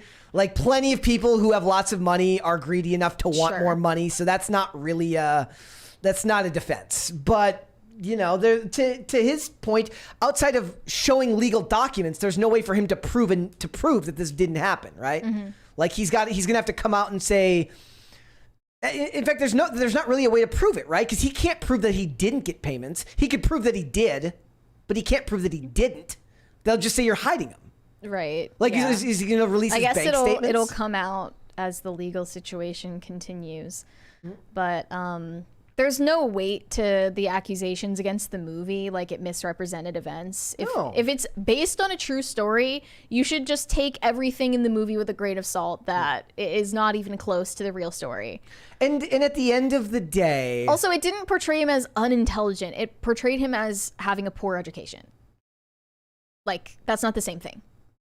Well, when they make the movie about me, they're very welcome to portray me as the dunce that I am. That's completely fine. He's going on the record. When they make the Brett Dasovic straight made for TV, straight to VHS movie that only comes out at 3 a.m, I encourage them to. You're going to be played by blonde Ryan Gosling. Yes, let's go. And they can portray me as dumb as I actually am. I won't complain later. Yeah. I won't. So, let's go to Superchats. Well, no, here's the thing. Like, do you think that this will end up it shouldn't affect these movies anyways, because at the end of the day, Hollywood takes extreme liberties with all its based on true stories. Right. All of them. Yeah. But I mean, maybe he feels like he didn't get a proper say in whether this movie got made. That would bother me too. Probably. He was too busy. Like then what? I guess he couldn't block it because he didn't have control over the fact that it was getting made. Yeah. Ugh. Like it's all depressed. Like I said, at the end of the day, it's just depressing. Like congratulations or sorry that happened. I'm not reading all that. At the end of the day, it's just depressing because it really is just neo-Marxists trying to bring down your faith in your country and your fellow man. It's depressing. Yep. All right, let's go to Super Chats. Hiroshima Otaru said, "Its current year, every artist is the first blank artist." That is true. Everybody is the first of something these days. Hiroshima Otaru also said, "Many gays got a straight guy fetish. It's jealousy." What is that? Billy Porter is jealous of Harry Styles, clearly. Okay. Rockstar Podcast said, "Target sells the same things as Walmart, but in a slightly more unnecessary style for more money. For example, Walmart sells towels, but Target sells more expensive towels with a decorative fringe." That decorative fringe is worth $20 more. And at the end of the day, it's like what Target has mastered, what they've really mastered is the art of getting women into their store to spend a bunch of money that they don't need to spend on stuff they don't need to have. Mm-hmm. And the reason they do that is because it's inviting. You go in there and you just want to... There's an old Dane Cook skit where he talks about, he goes, "What is it about Walgreens that just makes you want to steal?" Like you just want to pay for half. It's not stealing if I pay for half of the stuff, but I'm not paying for scrunchies. I'm not paying for those. I just shove those in my pockets. But like when you're a woman and you go into Target, something in your brain just shuts off. And you just start roaming. Your Target demon takes over. Yeah, and you just start roaming, and then eventually you start. Stuff ends up in your cart. I don't find Target products that alluring, to be honest. There's a $20 speech there. There's a $20 super chat there from Gordon Shumway. He said, "Brett, the Independence Day speech was absolutely racist. The correlation of the 4th being not just a fight against tyranny, but for survival is only referring that white men fought against tyranny. Totally white privilege." But he went up in the air, and then Goldblum went up with Will Smith. So no, that's not true. Plus, Jeff Goldblum is Jewish, so he's not white, and Will Smith is not white, clearly. So no. You're wrong. And it's also, the movie's truly inspirational because it means that a stripper can end up becoming president. Because that's what happens with Will Smith's wife and sorry, I keep calling him Will Smith. Captain Stephen Hiller's wife in the movie ends up, having, becoming the president. American dream. No, I'm sorry, not president. I forget, she became a doctor, not the president. Caught myself. Somebody's going to catch me here. No, Selma Blair. Okay, not the American dream. No, not quite the American. Close, but not entirely. Purpill said, "So I used my Fire Stick to watch Barbie, and I had to turn it off within the first 5 minutes." How did you use your Fire Stick to watch Barbie? What do you mean? How would he? It's not available on streaming. He would have had to sail the high seas. Oh, I guess so. No hate there. But like the first 5 minutes wasn't bad. Let's I mean, do you remember the first 5 minutes being that bad? It was fine until we got to America Ferrera's unnecessarily hateful speech. I was fine with it. Tolerable. It was perfectly fine. Hiroshima Otaru said, "Masker, please." Exactly. Let's hold off on the rest and let's come back after the fact. Mary, tell us all about your new favorite person to hate, Bobby Althoff. I'm a hateful person. Speaking of spoiled podcast princesses, this is the premier podcastress. There's a $20 super chat there. Oh, from Patriot American. He said they literally touched on racism in The Blind Side during the football game scene. These people are so crazy and obsessed with creating drama and chaos among the masses. I miss the days before all this craziness started. Me too, brother. Me too. It is a depressing world we live in these days. Anyway, back to Bobby Althoff. She is the premier podcastress of what is called the Really Good Podcast. It started only 2 months ago, and somehow she managed to get big name guests almost instantly. So she's had on so far Lil Yachty, Drake, Mark Cuban, among other celebrities. She went from being a momfluencer, which is cringe, to being one of the biggest podcasters on the scene right now. And basically she's getting accused of being an industry plant. What do you think of accusations of being an industry plant? Like, do they have any merit? Is anyone not an industry plant at this point? That's my question. Well, here's the question I have. What is the difference between, an industry plant and a Nepo baby? Like, well, in reality, like if we're talking there's about overlap nepotism on that Venn diagram. It's almost a circle. Nepotism doesn't just mean family. Nepotism just means like you got there by the grace of somebody you know getting you the job, right? You have the right connections. Hollywood is all about connections. It's far more who you know than it is what you know in a lot of cases, right? Like, especially in a subjective field like Hollywood, which is all about like, at the end of the day, sure, half the people might hate your performance in a movie, but it's still subjective. Other people might like it, and that's all the excuse they need to hire just the people that they like. Maybe not for the lead roles, but for the rest of the roles, they can absolutely afford to just hire their buds. Yeah, that happens. And we let it go. Look, I have no problem with like Adam Sandler hiring the homies for his hiring movies. his daughters for the Netflix movie. I don't care. Adam Sandler rules. He gets a pass. It does seem like it's probably going to be funny. And most of his friends are talented, so it's okay. Well, Bobby Althoff has decided to hit back at the accusations of being an industry plant. Yeah. The biggest question here is, how the F did you get Drake to guest on your podcast a month after you launched it? Like, that just does... It seems like you did some kind of weird satanic ritual to get that reward in Hollywood. It seems like you were doing some black magic, or you were connected to somebody who knows Drake, or your father was in the industry, blah, blah, blah. I also want to point out, like in the Me Too era that we live in, doing a podcast where you just lay in a bed together sounds like a huge risk. Okay, guys, if you don't understand, I'm going to try to explain the appeal of her podcast to you. I don't get it. I don't get the appeal at all. I don't find it funny or entertaining, and I can't believe that someone watched 2 hours of this. But basically, she's trying to be Gen Z's Aubrey Plaza. Like, dry humor, forced awkwardness, long pauses. It's sort of like Z-Way. There's a $20 one there from Mikey. He said, K-drama, Bollywood, and anime are my entertainment besides YouTube. It's really funny. YouTube, like, because like we do this for work, I don't really watch much YouTube anymore. Like I'm kind of like I do. I'm kind of like the nut job with the green hair. It's all about comfort shows for me. I watch, like I said, I was watching old episodes of Justified last night, and that's just fine with me. Anything prior to 2016 is golden as far as I'm concerned. I'm more on podcasts than anything, I think. But that's just because I can do other things while I listen to it. I guess we should show the video of like a clip of her with Drake in the interview. They literally did an interview sitting in a bed together. Now, granted, they weren't sitting next to each other. Like, they weren't close. The 28-second one here?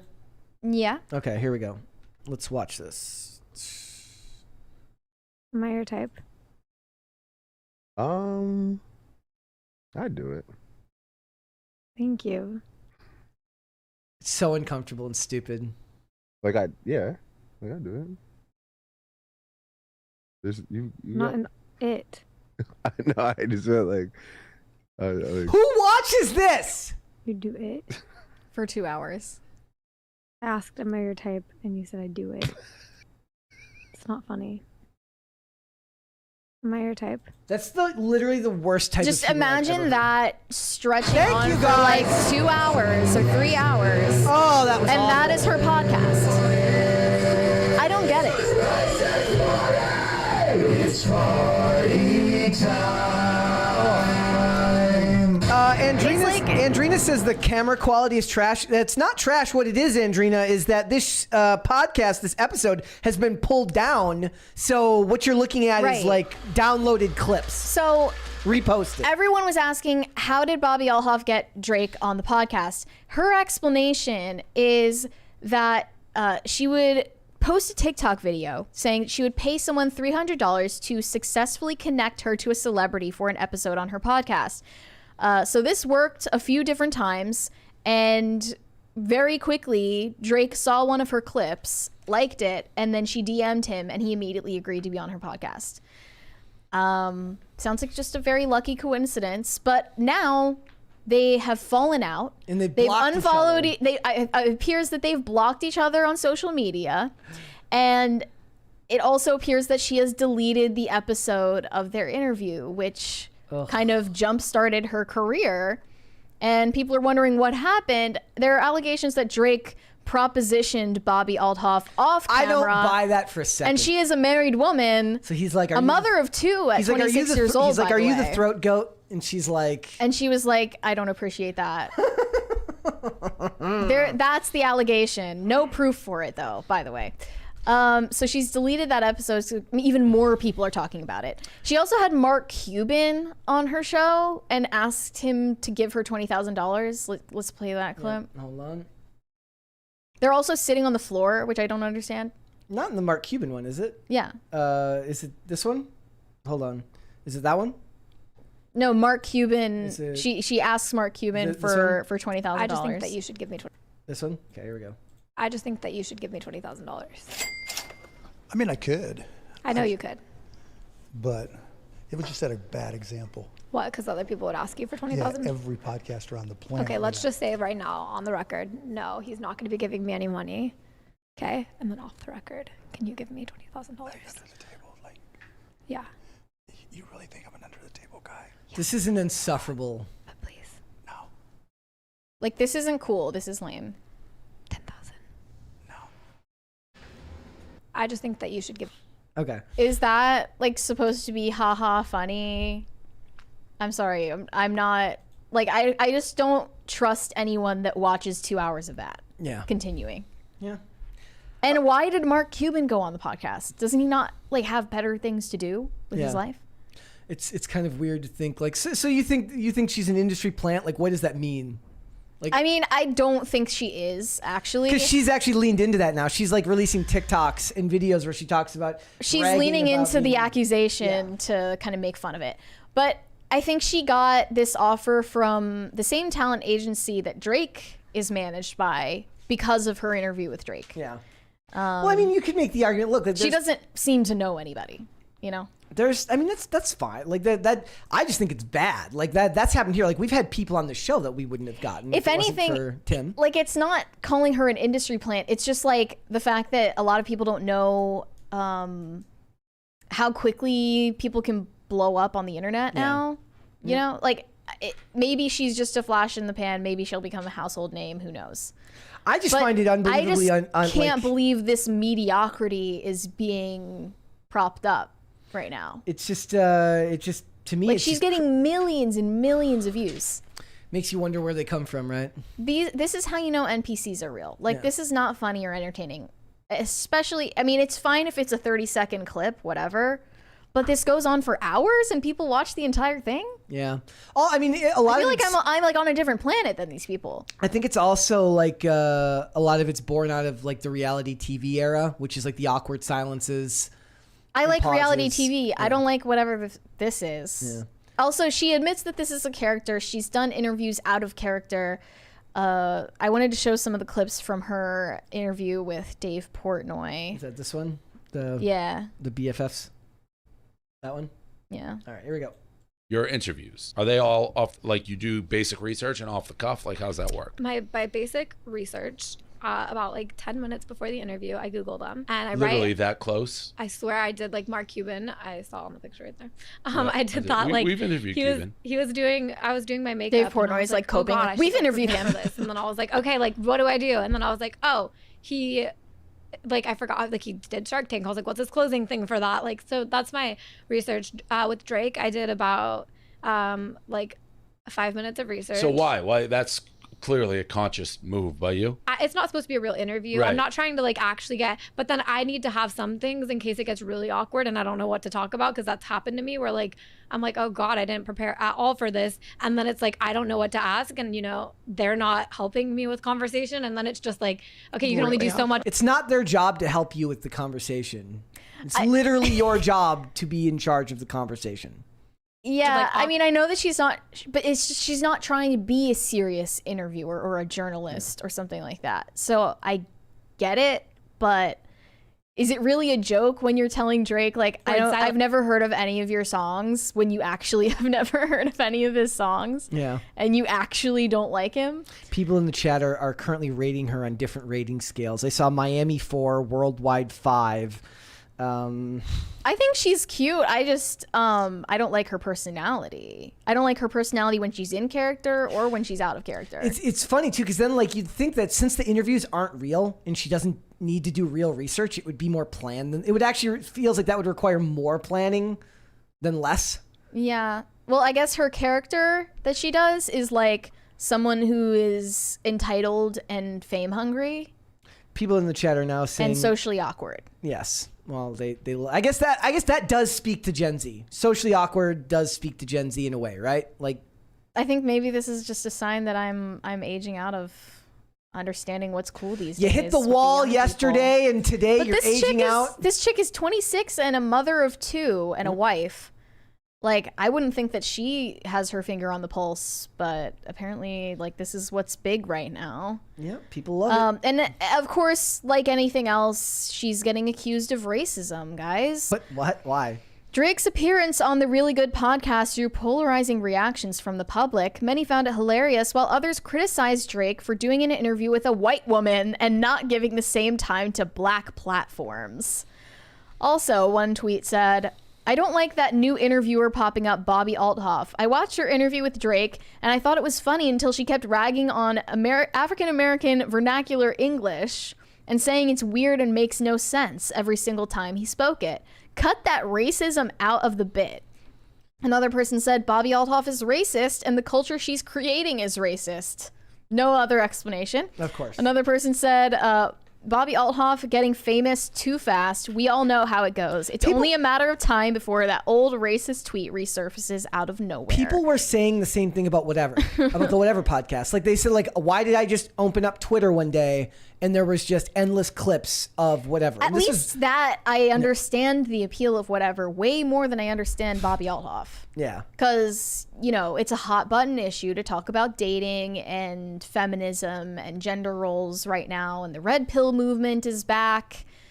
But I don't know what's so interesting about watching Drake sit in silence with a girl you've never heard of for 2 hours. Is this the type of podcast you have to pay very close attention to or no attention to at all? I think you have to pay closer attention to it than other podcasts. That's what's weird about it, right? Because it's visual. You're looking at their facial expressions. Like, that makes it worse. I like cringe content. This doesn't make me cringe. It just makes me yawn. It's just boring. Yeah. Because it's manufactured cringe. I want the real thing. Yeah. Well, it makes me This is an imitation meat cringe. Yeah. Another person said, Bobby Althoff liked my recent tweet where I said her success is a slap in the face to black journalists who've been around for years with no love from big artists. Either she agrees with me or it's just another mid-white woman who's a closeted racist. You think that's what it is? She's a racist for being successful while some black people are not successful. Do you think, and who's her husband again? Nobody knows who her husband is. But her husband's successful, right? I thought you said her husband was successful. What did I say about him? I thought, like, wasn't he like an investment guy or something like that? Or maybe I might be thinking of another story. No, I mentioned that Paris Hilton's husband is a venture capitalist. Oh, okay, yeah. But she doesn't say anything about her husband, and she doesn't say anything or post anything about her kids. Yeah.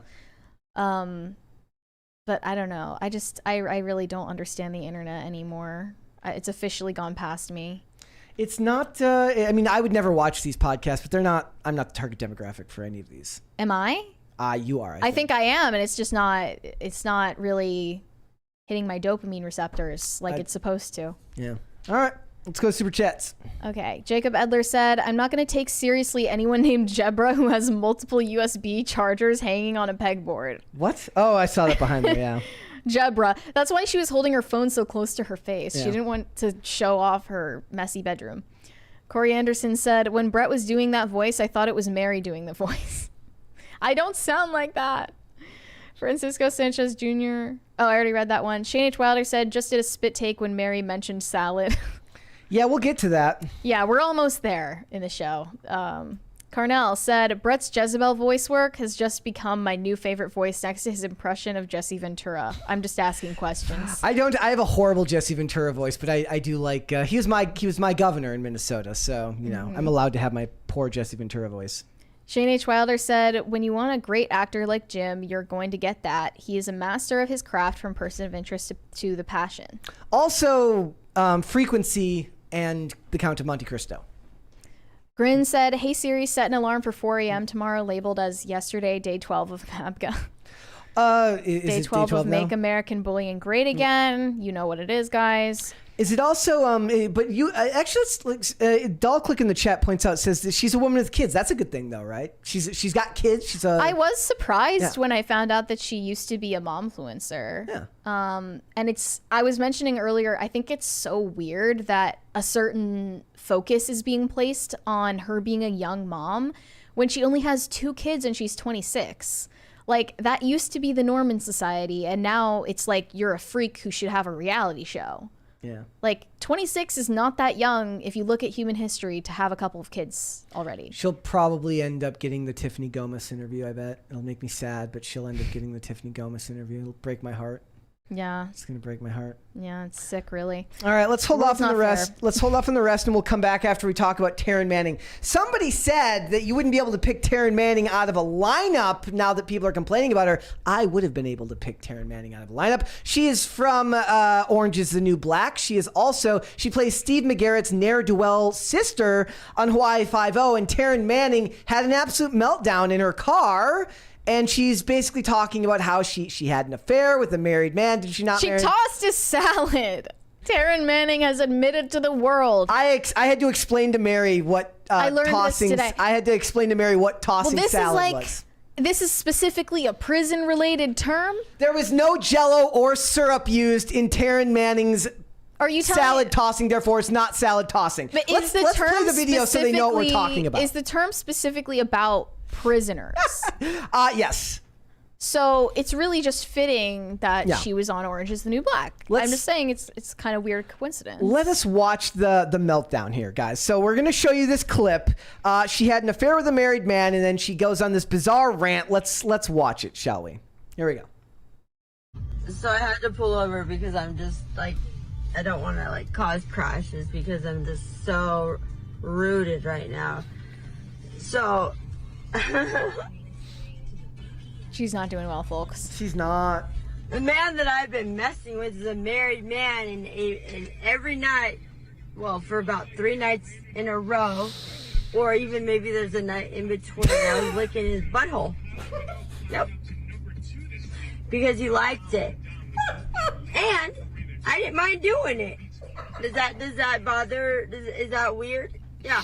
And that is what weird. Demons do. So we drove all the way down to Newport Beach today so I could buy him a boat. I was so in love, so I thought, so I could buy this gentleman a boat. And I brought cash to put a down payment down. Like, I really loved him. I was like, yes, like, we're into the same thing, like, we're kinky, blah, blah, blah. What? And his wife, because he's married, and I feel so bad because I can't stand her. I can't stand his wife. Because she wasn't I would even imagine like, she wait, can't what? stand you. You've been messing with my man. She said, you lunatic, you get out of my life or I'll get an RO on you. No, I'll put your ass in jail. Anyway, so I've been licking your man's butthole for weeks on end because he likes it a lot, and I do it to him, and he comes to me, and it happens. It happens. Is she laughing or crying? That's a lot.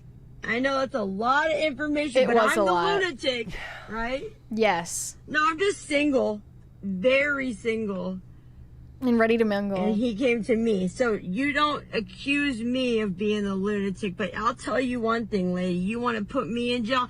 I'll put you in jail so fast, your head will be spinning. Don't you ever threaten me. And I will show you how I do. Don't you ever threaten me. When your husband came to me to get his butthole licked. Okay. No. This is why I would never want to be famous. Just never want, like, and also never make yourself public in this way, right? And lay off the stuff. Yeah. I mean, do you think she's, under the influence of something or other in this video? She is. Absolutely. The problem here is like, it's not funny. At the same time, it's not funny. If she's having like a mental breakdown, it's not funny. Okay, I'm laughing because it's so like absurd. I'm laughing at the absurdity of it, not because I'm like reveling in this woman's like destroying her own life. She also deleted the video from her Instagram, and then she released a statement saying, "Over the past few days, I've had some time to reflect on the situation I've been dealing with. I was deeply hurt and handled things on a public platform when I should have just dealt with them quietly with the support of my close friends and family. I felt a lot of guilt after exposing everything and thought maybe the best resolution to the situation would be to say I lied about it all, but that's not the truth. I started a relationship with somebody who was married and told me he would leave his wife. In the end, I found out that wasn't possible. I pride myself on being an ethical and kind person. I know what I did was wrong, but the heart makes you do crazy things sometimes. Yes, it does. I'm sorry for exposing my situation. I'm not sorry for how I love." That is by tossing salads. "I hope to find somebody who cherishes me the way I adore them. A healthy type of love. A love that isn't so blind that it forces me to be somebody I'm not. This was a huge learning lesson for me. With all that said, I am asking everyone to please give me privacy so I can heal and mend my heart. Thank you." When someone will lick her asshole the way she licked theirs is what she's really looking for right now. Someone who would toss her salad the way that she tosses. It's her love language, That's Mary. true love for her. That's her love language is also salad like tossing. you're asking for privacy now? Yeah. It's too late, sis. Yeah. You already publicized everything. You don't get to then come back and ask for it after the fact, unfortunately. I mean, for all we know, she could be making up this whole story in her head, and she might delusionally think that it's real because she's in the middle of a psychotic break. I don't know.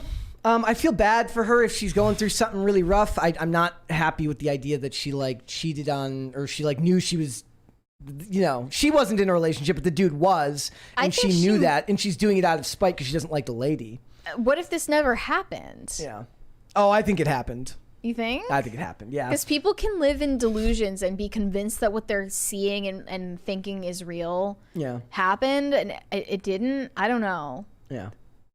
Like, she's clearly detached from reality right now. I mean, I think she's going through something really rough right now. Like but a manic episode. But here's the thing. Like, when you live in this world, right, you have to worry that every action you take will then be turned into some type of tabloid spectacle. And in a way, we're contributing to that because it is so bizarre that it warrants talking about, right?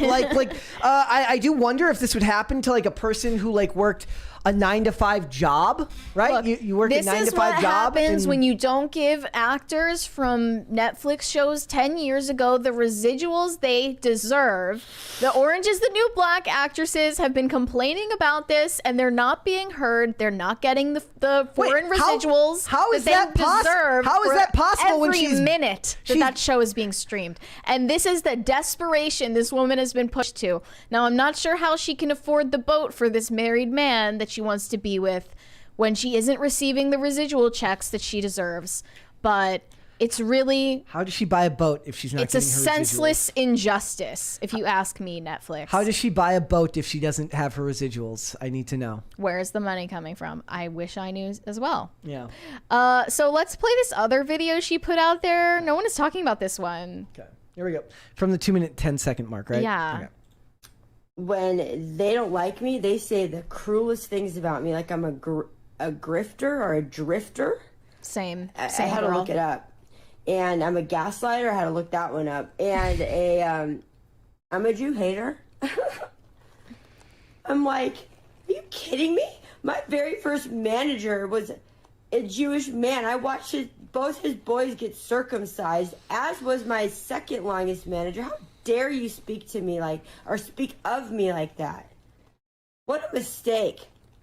How dare you think that you can just come along, not get your way, and then just drag me through the mud like everybody else has in my life.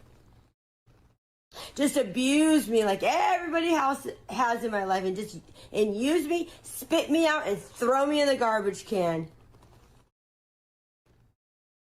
It's not good. It's just not good. It's not good anymore that we do this to people. I don't care. I get that we have our own opinions, but you can't just lie about people. What a powerful condemnation No, of you can't do cancel that. culture. If you do have a lie about someone, go to their face and be like, hey, is it true that something, you ask a question with a question mark. You have accusing me of accusing? No, I know exactly what I'm doing. I ask, did you do this? Did you do that? Because I'm very communicative. That's the way I am. And I ask a lot of questions. I've always been that way. It wasn't very smart for me to hook up with a married man, because I've been very, very lonely, and I made a huge mistake, and here I am repenting. That's not the accurate That's use of what we do. repenting, is it? No. For his, I guess, wife to threaten me. So yeah, come threaten my life. Don't go to confession on social media. My life. Threaten people's lives. It's just not good. It's not smart. You don't do that. Goodbye. Oh, like here's the thing. Like I have a lot of, I feel bad for her, like in a way, like because like this is all public now, and we're talking about it. Take it back. But that's like I hope she gets help. I hope she, whatever's going through, I hope she works through it, figures out that situation. But it's like, I don't like the idea that it's like, it's funny. And I understand that. Like I laughed, but I'm actually kind of disgusted with myself for laughing. Really? Yeah. Because she's just not doing well. Right. I don't really think of it as like a personal thing like that. The way it's like she did no ill to me, and she doesn't seem to have ill will towards large. She definitely groups has of ill people. will towards She this has ill will woman who towards is the this, wife of his her boyfriend. She has ill will towards this one lady, I guess. But like at the end of the day, is that how? Like I don't really get a lot of I'm not getting much out of laughing at that. But it is a cautionary tale. If you want to be a public figure, if you're going to be somebody who exists in the public space, you're going to have to worry that if something happens in your life, if things go wrong, if things fall apart in some fashion, the world's going to watch. And most of the world isn't going to have any empathy for you. Most of the world isn't going to have any sympathy for you. Even if you did no wrong to them and if you wish no ill will on anyone in your entire life, they're still going to laugh at you and say, sucks to be you, eat it. Because that's the way the world is these days. Most of the time when we're critiquing people, we're not laughing at them inherently. We're critiquing their ideas. We might laugh at cringe of the day, but a lot of times that cringe is from bad actors, from people who are either, politically motivated, hate half the country, have these really, really strong values that you might disagree with. That doesn't seem to be the case here. This just seems to be like a sad She's woman. actually a Trump supporter, is she not? I remember her getting in trouble for something, Because then I went and saw this statement that she posted on Instagram where she was complaining about how, I'm never going to work in Hollywood again. The abuse in this industry is sick, and you would be shocked if you knew how many people I work with in this industry are Trump supporters. And I believe what she was getting at is that it's unfair for her to get criticized for supporting Trump, when on the other hand, there are so many people in the industry who are just better at hiding it, that are hiding that they're Republicans or whatever. So kind of weird. She just seems to be off her rocker right now. Best of luck, sis. The hope would that be that she comes around and something gets, she gets it figured out. The sleeping with the married man is not how you do that. The best course of action was to never sleep with a married man. It was also the best course of action, if you did, to not admit it on social media. The best course of action now is to delete everything and move on with your life and act like it never happened. Yeah, that honestly might be the best choice. Taryn, if you're watching, that's my advice for you. Yep. Okay, let's go to Super Chats. Mikey said, I hate that this is a left-right issue. I miss the days when we joked about throwing child traffickers into beep. Yeah, we can't say that. But yes, it is absolutely ridiculous that that's become like a left or right It's also issue. ridiculous that I can't say that on YouTube. Like, consider what is allowed as content on this platform. There are actual intellectual debates that people hold about child brides on this platform. That's allowed on this platform, like under their free speech TOS. Yeah. But I can't read that super chat. It's insane. Cosmic Surgeon said, Mary doesn't understand the song. She's never done a hard day's work or been in a 33% tax bracket. I hope she finds a nice soy boy. Okay. You sound really butthurt. Really butthurt. You guys disagree with her on the song, and that's fine. That's the way of the world.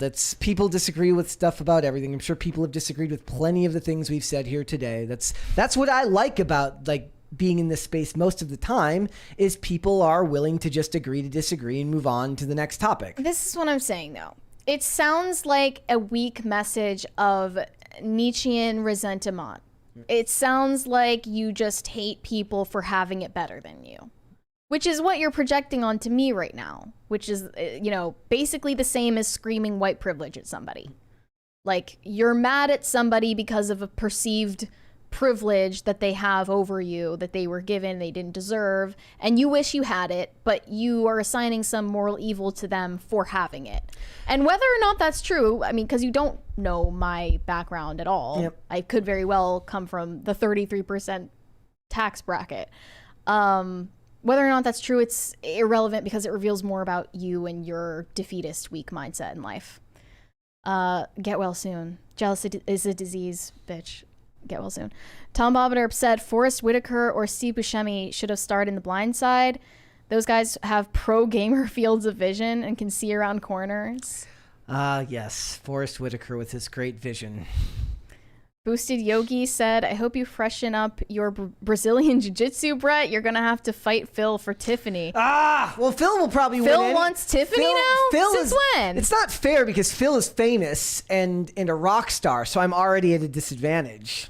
That would be sick if he did that to you. That's not fair. It's Bros not fair. over hoes. For real. Come on, man. For real. Austin Brown said, centennial, 100-year anniversary, bi, prefix for 2, semi, multiple divisions of subject, ergo, bi-monthly equals every 2 months, semi-annual equals multiple times per year. I'm going to end the poll then. Ending the poll right now, ladies and gentlemen, with 51% of the vote, they say twice a month.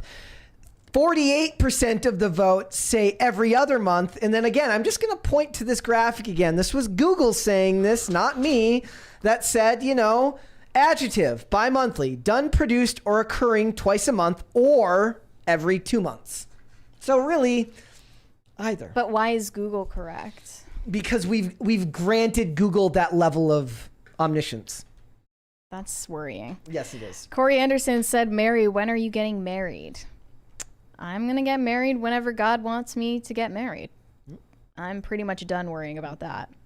Purpill said, if they blocked each other, he smashed. I don't like this. I don't like where this is going. Is that the idea? That I don't like where this is going. He's like, oh, she wants more, and now I got to get rid of her. He was drinking a fruity ass drink on the video. Did you see that? It was some pink. It did look. It did look like he got it was from somebody with like in LA. It was a Barbie themed cocktail. Yep. Shane H. Wilder said, "Thanks, I just lost brain cells watching those clips." You're welcome. I apologize, my friend. It wasn't done to ruin your day. I apologize. Corey Anderson said, "Bobby has a horrible voice." I didn't mind her voice so much. It's kind of raspy. Corey Anderson said, "Taryn Manning looks rough." Yeah, like definitely not looking her best. She wasn't wearing any makeup or anything that day. That's fine. Like if you look at her in other things, she's a pretty woman when she does her makeup and is going out. But she obviously wasn't.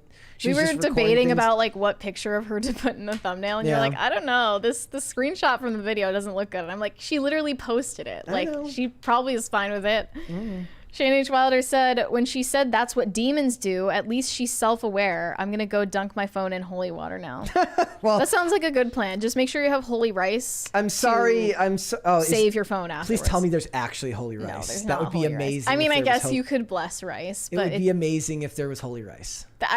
I'll ask a priest about it. How about that? I don't think there's such a thing. Okay.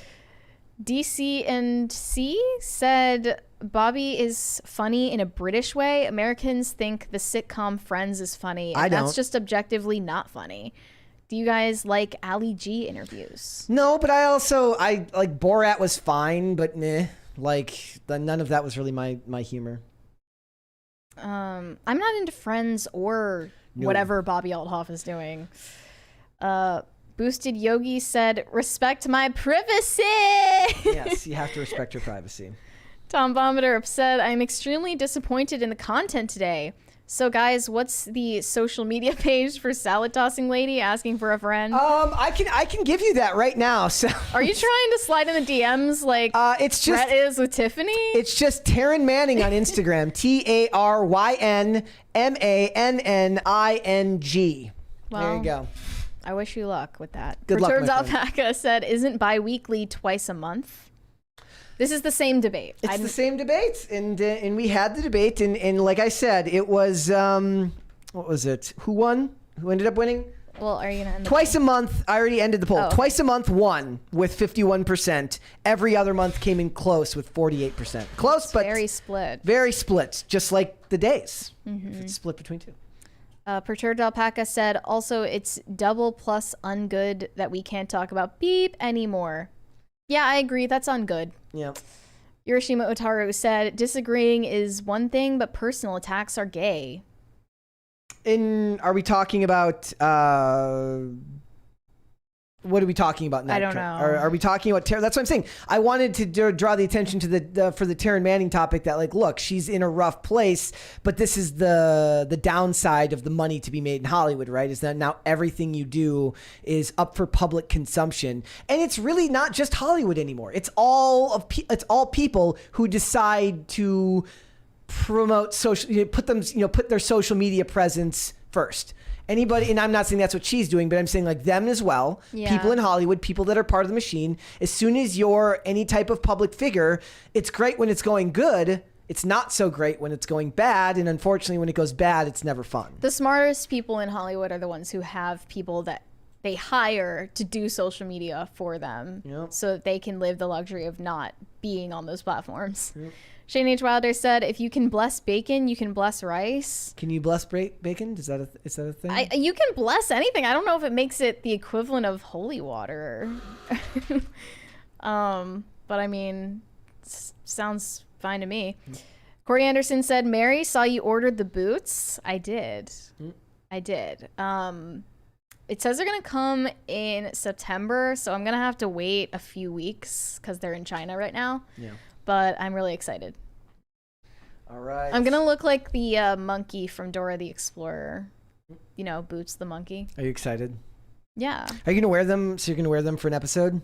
Well, how are they going to see? Yeah, like you're going to have to like start back there. How are they going to see the boots? You're going to have to I'm saying you're going to have to move your chair and like stand back there and then walk to your shot. Like, I don't know how they're gonna show the boots. Like, if you show it in the full screen, the PTZ. Oh yeah, we'll be able to show them on this shot right there in the foreground. Yeah, we'll be able to do that. We'll be able to do that. That'll be good. Rick Bungle said, "Good afternoon, PCC." Good afternoon to you, Rick. Yoshima Otaru said, "I was referring to people attacking over the song." Well, yeah, they're making it personal, and they're making it about like what they think your life has been like. Yeah. And this is in a lot of ways, it's kind of like I made those comments for. It's the same way in movies and television, right? There's things that whether you want to admit it or not, you're not allowed to like or not allowed to not like. You're not allowed. Right, like you're not allowed to like treat you guys like kindergartners and tell you I like the thing that you like. You're not allowed to not like. You're not allowed to dislike the Dark Knight. If you dislike the Dark Knight, you're a bad person. People will say nobody's gonna say that, but you're not like. There are plenty of movies and television shows where like you're a bad guy because you don't like what the consensus is in the public. And then you're expected to give some long-winded diatribe explanation as to why it is you don't like that. And you're like, look, it's art. At the end of the day, it just didn't work for me. And sometimes that's not even the art's fault. Sometimes that comes down to when you watched it. Maybe you just weren't having a good day, so you caught it at a bad time. Nobody is 110% objective all the time when they're watching media, especially not if it's their job to then comment and critique it. Yeah, that's ridiculous. Like I said, there were episodes of Rings of Power that I found more palatable than others because I was like in a better mood because I ate before watching it. And then like there was episodes I watched hungry where it was just all the awful was twice as awful. You're so fickle. Yeah. Well, I try not. As a pickle. I try not to be, and it's maybe that's one of the reasons I'm so forgiving. By the way, guys, we are almost at a fourth crisis party. I'm just saying. Do with that what you will. Maybe that's why when we go to the movies, I'm always so much more forgiving of the movies we watch because I always eat very well when we go to the movies. So it's like you're well fed.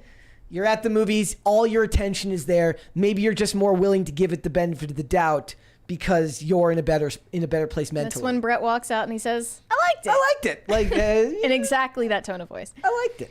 Corey Anderson said, "How many crisis parties to get married to wear a bald cap?" How many? It's got to be high. What do you think, Brett?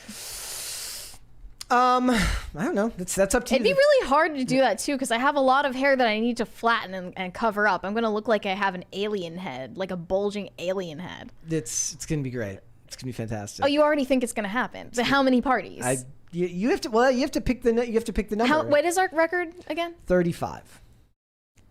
40. Okay. Yeah, there you go.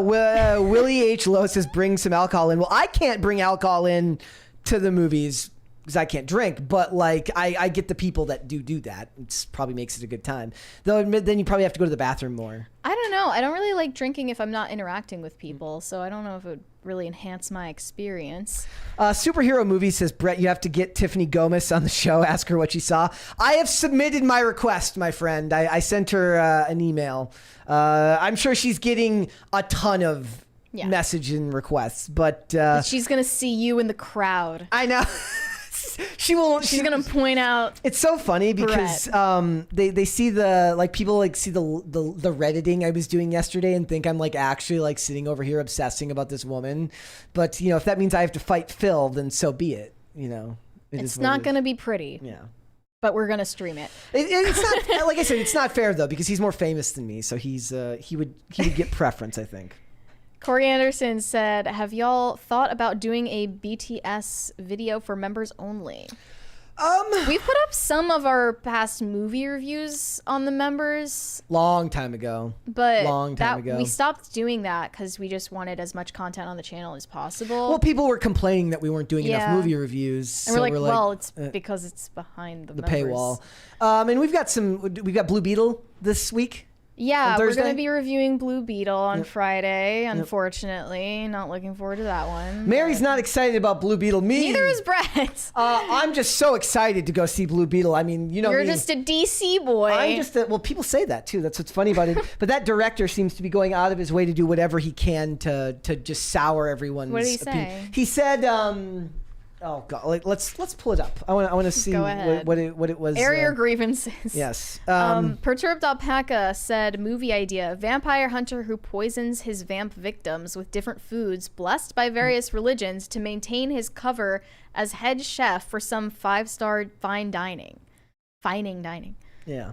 That's a good idea. You should take that to the writers. Oh wait, they're not working right now. Yep. Mark Reyes said approximately 0.7k subs to 69k subs. Is just that what saying. he's saying that that was when you started watching? No, he's saying we have 700 subscribers to get to 69,000. Oh, yes. Almost. Which is funny Wait. Nice. There you go. There you go. Nice. Very mature. All right, guys, before we go, would you hit the like button on this video and subscribe to this channel if you have not done so already? Like he said, very, very close to 69K, bro. We would love that. So please go ahead and do that. Mary, let everyone know where they can find you. You can send me validation on Instagram at Mary Archived, or you can send me hate on Twitter or X, whatever you want to call it, for not liking Oliver Anthony's song. That is also Mary Archived. Perfect. All right, guys. If you want to follow me, you can follow me on Instagram and X or Twitter, whatever it is, at Brett Dasovic on both of those platforms. This show is here Monday through Friday, 3 p.m. Eastern Standard Time. That is noon Pacific. There's a $20 one there right there. Last minute, Francisco Sanchez Jr. said, Brett, you are such a wishy-washy life preserver tossing Jim Caviezel stan. Mary, you are the meanie of meanies, you emo hot topic person. Just kidding if the quotes didn't give y'all the hint. Well, thank you, my friend. Thank you very much for that. Yes, I am wishy-washy. I fully admit that people here a lot of the times. I'm not even emo. Yeah. Do I seem emo to you guys? No, I think not I'm pretty normal. Is there an emo mean girl vibe for somebody? Like, is there a celebrity you can think of that's like an emo mean girl? Is that a thing? Probably. I have to think about it. Yeah. Jenny from Gossip Girl is definitely. There you go. Yeah. All right. This show is here Monday through Friday, 3 p.m. Eastern Standard Time. That is noon Pacific. If you would like to listen rather than watch this podcast, we are on Amazon Music, Apple Podcasts, Pandora, and Spotify. If you'd like to follow the show on social media, we are on Twitter /X at popculture_show. Mary, there's one more there from Urashima Ortaru. I don't want to read that. Okay. Sorry. Facebook and TikTok at Pop Culture Crisis, and on Instagram at Pop Culture Crisis Pod. We'll be back with another episode tomorrow. We'll see you then, guys. Later. Bye. Nope. Wait, do we want to read? There's one more. From Groft, he says, where are you going? Buck. There you go. All right. Signing off. Later, guys.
Also, Irishima Utaru says 69 people cannot infect 69.